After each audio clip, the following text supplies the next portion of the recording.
Hey there, need to convert a 3DM file to OBJ? I'll show you the fastest way to do it for free, right in your browser. Go to Google and type 3 decimeters to OBJ MiConvert. The first link is what you need. Go ahead and click it. Here we are. This is the free 3DM to OBJ converter. No sign-up needed, no software to install. Let's get started. Hit the Choose File button right here. Find your 3DM file on your computer, select it, and press Open. Perfect. Your file is ready to go. Check the details if you want, then just click Convert Now. Super simple.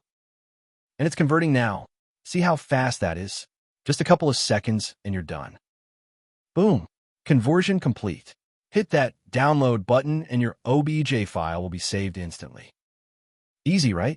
Head over to MiConvert.com anytime you need to convert files. Don't forget to subscribe. See you next time.